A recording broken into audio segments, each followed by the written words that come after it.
नमस्कार दोस्तों, मुझे उम्मीद है आप सभी बहुत ही अच्छे होंगे। तो आज हमारे वैदिक ज्योतिष शास्त्र कोर्स का 5वां वीडियो होने वाला है और आज का हमारा पहला टॉपिक रहेगा कि नक्षत्रों के चरण कौन-कौन से होते हैं और इनकी कुल संख्या कितनी होती है।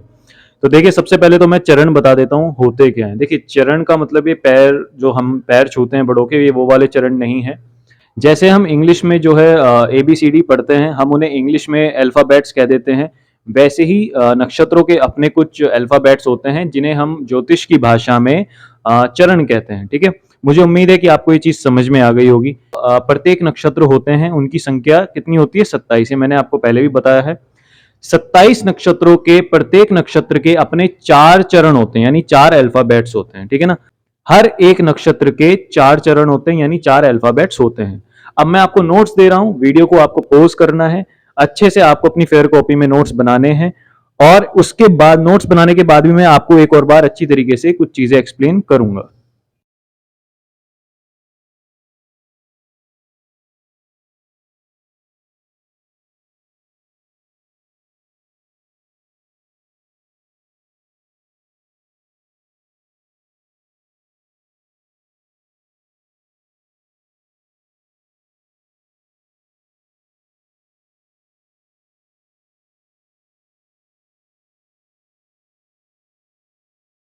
तो दोस्तों, मुझे उम्मीद है कि आपने नोट्स बना लिए होंगे। पहले टॉपिक के बारे में जो भी आपको बताया गया है वो सब आपने लिख लिया होगा और प्रत्येक नक्षत्र के जैसे मैंने आपको बताए 4-4 चरण मैंने आपको लिखवाए हैं। आपको स्क्रीन पर रोक के आपने लिख लिए होंगे फेयर कॉपी में। अब बात करते हैं कि जैसे कुल नक्षत्र हमारे होते हैं 27। देखिए, यहाँ कन्फ्यूज़ होने वाली बिल्कुल बात नहीं है। मैंने इससे पिछले वाली वीडियो में बताया था कि हमारे 28 नक्षत्र ज्योतिष में कहे जाते हैं, लेकिन मैंने ये भी बताया था 27 नक्षत्रों पे लोग ज़्यादा बल देते हैं ज्योतिष में। और जो 28वां नक्षत्र है अभिजीत नक्षत्र, देखिए उसे नक्षत्र की श्रेणी में रखा ज़रूर गया है, लेकिन ज्योतिष में उसको उतना महत्व जो है नहीं दिया जाता है, तो हम केवल 27 नक्षत्रों की ही बात करेंगे।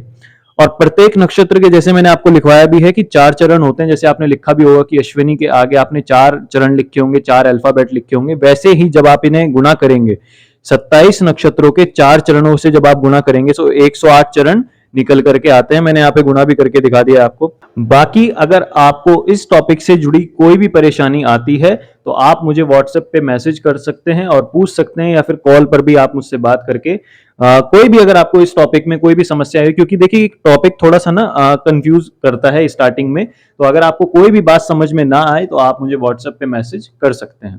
तो अब चलते हैं हमारे दूसरे टॉपिक की तरफ।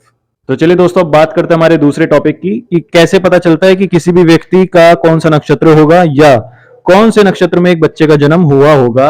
आप कैसे पता करेंगे? देखिए, अब आपका काम आसान बनाने के लिए मैं आपको एक एप्लीकेशन बता रहा हूं जिसका नाम है एस्ट्रोसेज। ठीक है, इसका लोगो भी मैंने आपको स्क्रीन पर दे दिया है। सबसे पहले आपको इसे डाउनलोड करना है। इसके आगे की कहानी फिर मैं आपको बताऊंगा कि कैसे पता चलता है किसी बच्चे का जन्म नक्षत्र कौन सा होगा, या आप इसे ये भी कह सकते हैं कि कौन से नक्षत्र में किसी बच्चे का जन्म हुआ होगा। ठीक है, देखिए जब किसी बच्चे का जन्म होता है तो केवल राशियों पे सारी चीजें निर्भर नहीं करती कि उस बच्चे की जन्म राशि क्या होगी। आपको यह भी पता होना चाहिए कि उस बच्चे का जन्म नक्षत्र कौन सा है, वो कौन से नक्षत्र में वो बच्चा पैदा हुआ है। ठीक है, शुभ नक्षत्र और अशुभ नक्षत्र की हम बाद में बात करेंगे, लेकिन सबसे पहले आपको यही पता होना जरूरी है कि उस बच्चे का नक्षत्र क्या है। ऐसा नहीं है कि केवल बच्चा पैदा होता है और तभी तक उसका नक्षत्र रहता है। आप किसी भी एज में तब भी आप अपने नक्षत्र के बारे में पता लगा सकते हैं। तो आज मैं आपको एक एप्लीकेशन डाउनलोड करा रहा हूं जिसका नाम है एस्ट्रोसेज, जिसका लोगो आपको स्क्रीन पर भी दिख रहा होगा। इस एप्लीकेशन को आपको डाउनलोड करना है, लॉगिन करना है। उसके बाद मैं आपको बताऊंगा कि कैसे आप पता लगा सकते हैं कि आपका खुद का नक्षत्र कौन सा होगा और आपके बच्चों का नक्षत्र कौन सा होगा। तो मुझे उम्मीद है दोस्तों कि आपने एस्ट्रोसेज एप्लीकेशन डाउनलोड कर ली होगी। अब मैं सीधा लेकर चलता हूं आपको इसकी स्क्रीन पर और मैं आपको बताता हूं कि कैसे आपको देखना है आपका जन्म नक्षत्र कौन सा होगा। तो चलिए दोस्तों, आपको सबसे पहले अपनी एस्ट्रोसेज एप्लीकेशन ओपन कर लेनी है। एप्लीकेशन ओपन होते ही आपको जहाँ पे 3 डॉट दिखाई दे रहे होंगे, यहाँ पे आपको आना है और आपको यहाँ पे चेंज लैंग्वेज पर टच करके इसको हिंदी के ऑप्शन पे क्लिक करना है और इसको सेट कर देना है। जैसे ही आपकी एप्लीकेशन हिंदी में आ जाएगी तो आपको कुंडली के ऑप्शन पर जाना है और आपको यहाँ पे अपनी सारी डिटेल भर लेनी है। देखिए दोस्तों, मैंने आपको समझाने के लिए यहाँ पे किसी भी रैंडम पर्सन की डेट ऑफ बर्थ डाल दी। एक फेक डेट ऑफ बर्थ है, आप अपनी रियल ही डालिएगा। और फिर आपको क्लिक करना है कुंडली दिखाइए पर। जैसे ही आप यहाँ पर क्लिक करेंगे तो आपकी कुंडली बनकर आ जाएगी। आपको ऊपर कुछ ऑप्शन लिखे नज़र आ रहे होंगे, आपको धीरे धीरे आगे बढ़ना है और यहाँ पर आपको एक ऑप्शन दिखाई देगा पंचांग का, ठीक है ना, यहाँ पे आपको आना है। फिर आपको यहाँ पे कुछ ऑप्शन लिखे हुए नज़र आएंगे। पहला ऑप्शन होगा पक्ष, दूसरा तिथि और तीसरा होगा नक्षत्र। नक्षत्र अब जैसा आपको दिखाई दे रहा है कि दोस्तों इस इंसान का जो नक्षत्र होगा वो विशाखा नक्षत्र होगा, ठीक है। तो मुझे उम्मीद है कि आपको समझ में आया होगा कि इस इंसान का जो नक्षत्र है वो विशाखा नक्षत्र है। इसी प्रकार आपको भी अपना नक्षत्र आसानी से पता चल जाएगा इस सॉफ्टवेयर के माध्यम से।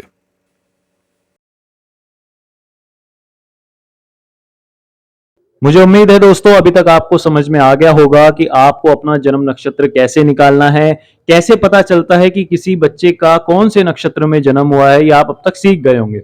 अब हम चलते हैं अपने तीसरे टॉपिक की तरफ। तो चलिए दोस्तों अब बात करते हैं हमारे तीसरे टॉपिक की कि नक्षत्रों की सहायता से कैसे नामकरण करते हैं। माफ कीजिएगा अगर आसपास आपको शोर आ रहा हो तो देखिए इसके लिए भी आपको एस्ट्रोसेज एप्लीकेशन का ही प्रयोग करना है। मैं आपको दोबारा से एस्ट्रोसेज एप्लीकेशन की स्क्रीन पर लेकर जाऊंगा और आपको बताऊंगा कि नामकरण कैसे करते हैं। तो चलिए अब मैं आपको सीधा लेकर चलता हूं एप्लीकेशन की स्क्रीन पर।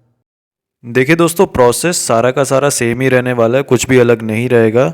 जैसे मैंने आपको पहले बताया था कि आपको पंचांग के ऑप्शन पर आकर के नक्षत्र यानी जो तीसरा ऑप्शन है वहाँ पर आना है और आपको जो है अपना नक्षत्र पता चल जाएगा। जैसे कि अब आप स्क्रीन पर देख पा रहे हैं कि नक्षत्र के आगे ब्रैकेट में एक अक्षर लिखा है, एक अक्षर लिखा है च करके।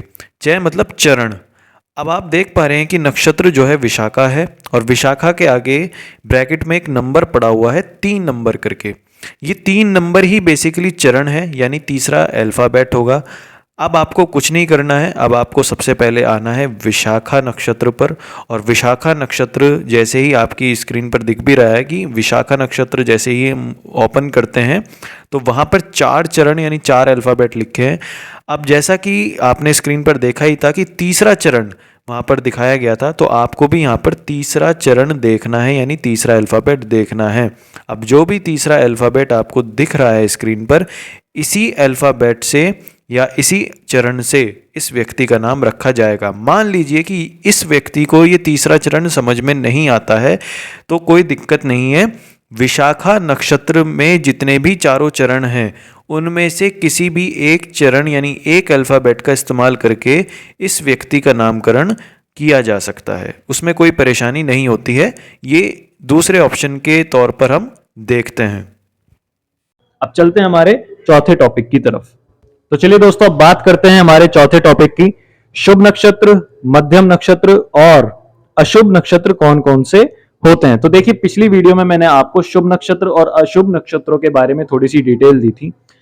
इसमें मैं आपको थोड़ा सा और ज्यादा डिटेल देने वाला हूं। इसमें एक छोटी सी चीज ऐड हुई है, जैसा आपको दिख रहा होगा मध्यम नक्षत्र कौन से होते हैं। देखिए शुभ नक्षत्रों का थोड़ा सा अलग काम होता है, मध्यम का कुछ अलग काम होता है और अशुभ में कुछ और चीजें ऐड ऑन हो जाती हैं, ठीक है। देखिए शुभ नक्षत्र तो वही है कि जिसमें आप जितने भी अच्छे अच्छे और बड़े बड़े काम हैं वो सब करते हैं। मध्यम में कुछ ऐसा होता है कि आपके जो दिनचर्या के जो छोटे मोटे काम हैं वो आप अपने छोटे मोटे डेली रूटीन वाले जो काम है वो आप करते हैं। और अशुभ नक्षत्र वो होते हैं कि जिसमें आप कोई भी अच्छा काम या कोई भी छोटा मोटा जो आप डेली रूटीन वाले काम है वो जो करते हैं वो इन अशुभ नक्षत्रों में ना किया जाए तो बेटर है। स्पेशली बड़े काम जो है अशुभ नक्षत्रों में नहीं किए जाते हैं। अब मैं आपको इसके बारे में और डिटेल में बता रहा हूं। आपकी स्क्रीन पर इन सभी के नोट्स जो है लिखे हुए नजर आ जाएंगे। वीडियो को पॉज करना है और अपनी फेयर कॉपी में नोट कर लेना है।